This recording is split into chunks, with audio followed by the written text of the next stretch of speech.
Of course the elections will not be rigged. What does that mean? The federal government doesn't run the election process.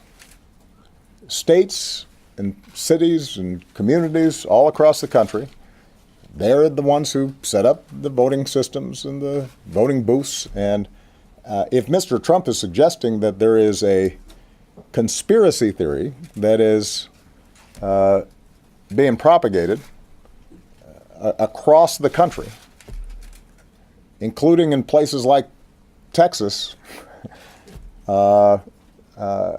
where typically it's not Democrats who are in charge of voting booths, that's ridiculous. That doesn't make any sense, and I don't think anybody would take that seriously.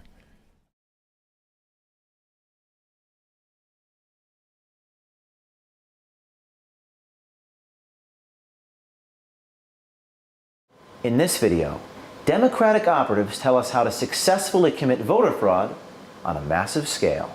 A lot of pre-union guys, they'll do whatever you want. Yeah. They're rock and roll. So I'm basically Deputy Rapid Response Director for the DNC for all things Trump on the ground. Nobody's really supposed to know about me. You know what I'm saying? We have mentally ill people that we pay to do shit. Make no mistake. This guy named Cesar Vargas is his name. I got a priest to cry on camera once. You know, Brad and Bob and Lux and myself are all part of the old school method where it doesn't matter what the freaking legal and ethics people say. We need to win this motherfucker. So Bob is really good friends with him, and talked to him this afternoon. And they are all in. If we can get 25 grand, they're all in. Our investigators wanted to find out what it would take to get the highest favorable turnout. Democratic politico Scott Fovel was our target, and he was more than willing to lead us through the process of how to rig an election. We did to them when we were in charge too. So what did we do? We did the exact same thing. Only we manipulated the vote with money and action, not with laws. It's a very easy thing for Republicans to say, well, they're busting people in. Well, you know what? We've been busting people in, you fucking asshole, for 50 years, and we're not going to stop now. We're just going to find a different way to do it. So, I mean, I grew up with that idea. You know, they used to bus people out to Iowa.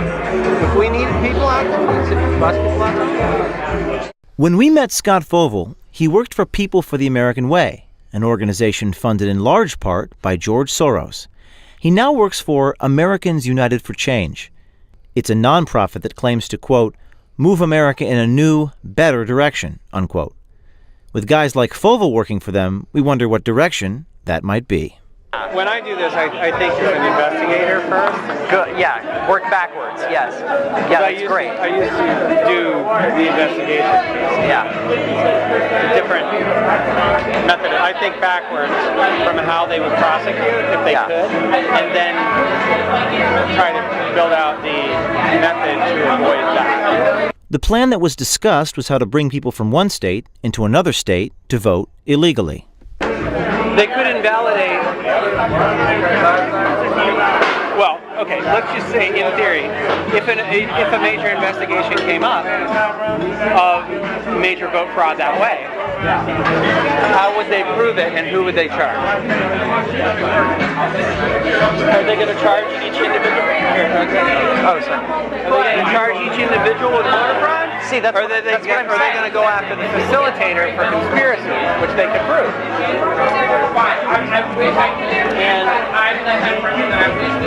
it's one thing if all these people drive up in their personal cars. There's a bus involved. That changes the dynamic. So it's the legality. Well, yeah. Because you can prove conspiracy if there's a bus. Yeah. If there are cars, it's much harder to prove. And there's enough money.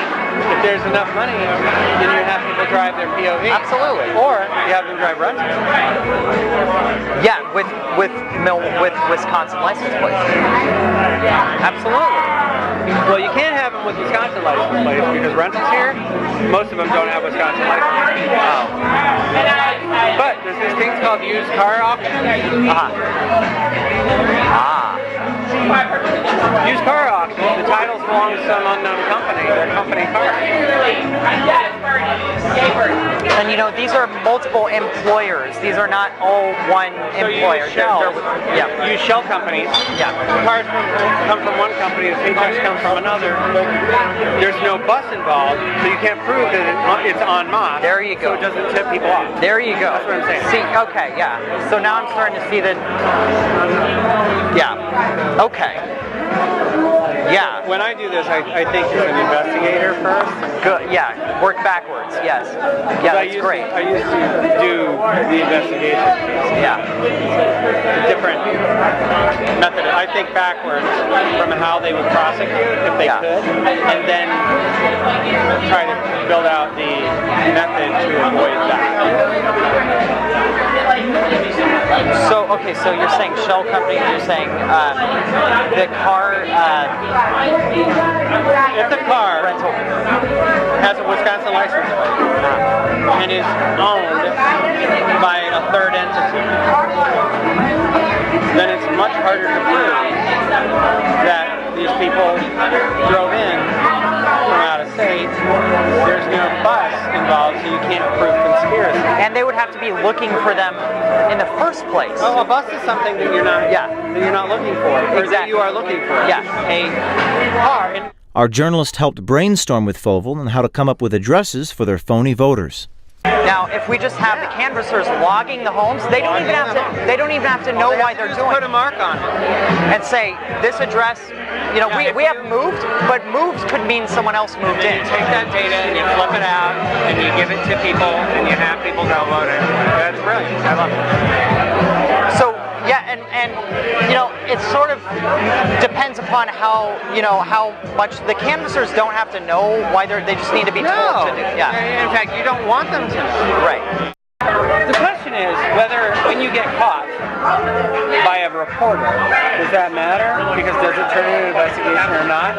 In this case, in this state, the answer is no. Because they don't have any power to do anything. Right. So this is sort of maybe not stuff for the general, but stuff to maybe hold off until. No, I think you could do it for the general. You have to use multiple states. Okay.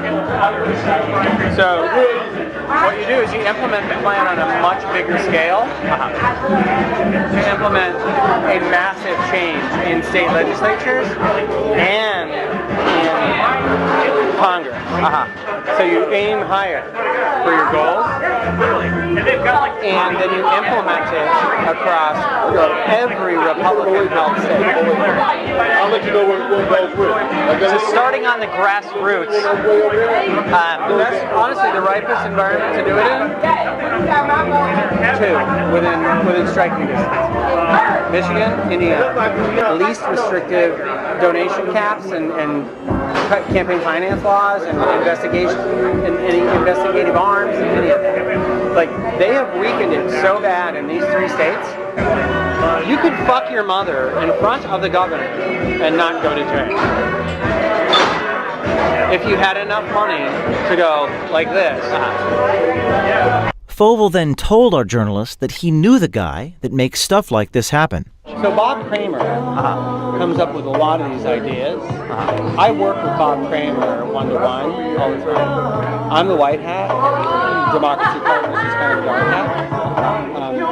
I will probably end up being a partner there at some point. Because our philosophy on this is actually the same. Bob Kramer founded Democracy Partners in 2011. He is the husband of Jan Schakowsky, a Democratic congresswoman from Chicago, and in 2005 he pled guilty on tax violations and bank fraud. He was convicted and sentenced to 5 months in prison and 11 months of house arrest. One of the things that Steve was talking to Scott about, he passed on to me, and I think it's one of the reasons why I got in touch with you.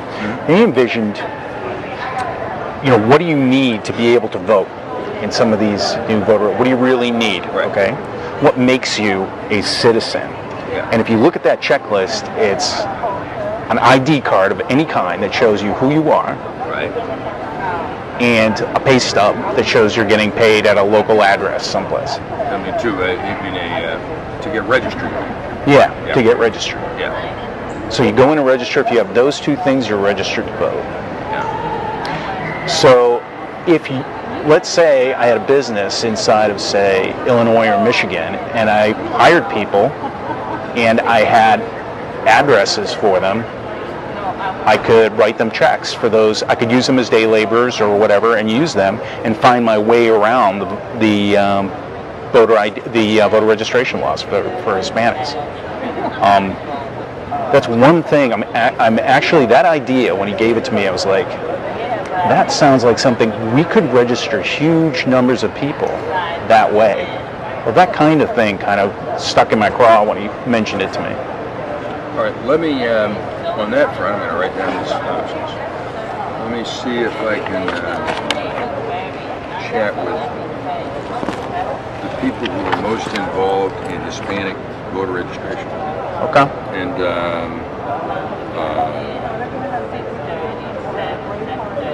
And see what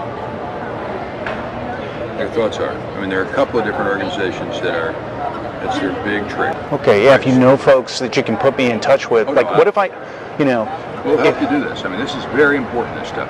Turnout is huge. Because Bob Kramer is diabolical, and I love him for it. Yeah. I've learned so much from that man over the last 20 years, I can't even tell you. And he calls me to be his firefighter a lot of the time. Yeah. Because there are people who, in our movement, who will not do what it takes to get shit done. And I am not that person. I'm the one they send when everything has gone to shit. So he spends a lot of time on the phone with my boss, actually, like asking for me to go places that I don't go. We had our donor set up a second meeting with Bob Kramer to see how he could help put this voter fraud plan into motion. This is re-enfranchising the voters. That's how I look at it, okay? If I could, through my company, employ these people for a day, okay, or for a week, or for a month, okay? And I could find work for them, useful work for them, and issue corporate IDs for them. Here's my fear. We can run this by our lawyers. Okay. My fear is that someone would decide that this was a big voter fraud scheme. Kramer hesitated to help our donor pull off the voter fraud scheme that Fovel created. Bob came back to me and asked me, what is he talking about? I told him what we were talking about. What you had done. And he said, well, I'm not going to touch that with a 10-foot pole now. Right. I go, nor should you. Good advice. Nor should you. He goes, good, I'm glad we're on the same page there. I said, however, other people can make things happen that you don't need to know about. And he goes, so that's where I think this goes. Yeah. But you do understand, he's still going to have to know about it. Mr. Kramer? Yes. Well, I mean, is that okay as long as it's outside of... Okay. Now... We talk about lots of things that we don't talk about. Fovel told us about a guy in New York that works with Kramer a lot. We wondered if he was the guy who could pull off the voter fraud scheme. This guy named Cesar Vargas is his name. So Bob is really good friends with him and talked to him this afternoon. Vargas is an interesting character. He is the co-founder of the Dream Action Coalition, a New York lawyer and a dreamer himself. Born in Mexico, Vargas is an undocumented alien. What he was in a sense, was that this idea, and Scott made it seem possible, but said it wasn't possible to happen. But even though it was actually possible, is, essentially getting a bunch of people, on a bus or whatever, taking them around the country. They legally can vote, so they can vote. At the same time, they're also getting work permits under a different name and voting again on behalf of people who cannot vote. Right. Yeah, I was to say can we make some of, especially within midterm elections in 2018? This is not going to happen, right? I know that. So I think it's not about, for us, let's see who the next president is. If it's Donald Trump, it even makes more sense. The issue would be even more incredible and much more opportunity for us to jump into this. If the Secretary Clinton and the voting ID laws are loosened and we have much more opportunity for people to vote, and we have immigration reform, it's not going to be as significant, right? If we cross the bridge, can I count on you to possibly help us do that? Yeah, no, absolutely. Count me in. You don't go off and tell these conversations to anybody. No. Because this is No, absolutely. As an activist, do we want to do this? Do we want to take a chance? Let's talk about it. We have to do a better job of making our people do what they're supposed to do. Not asking them, making them, not expecting them and taking them for granted, but beating the shit out of them and making them do it. Like voters. Yeah. America, our series of videos from this investigation will continue up until the election. People ask me, James, what can I do? Here's what you can do.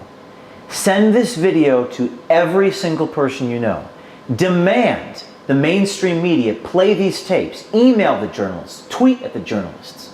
And remember, the truth is dangerous, especially when it challenges those in power.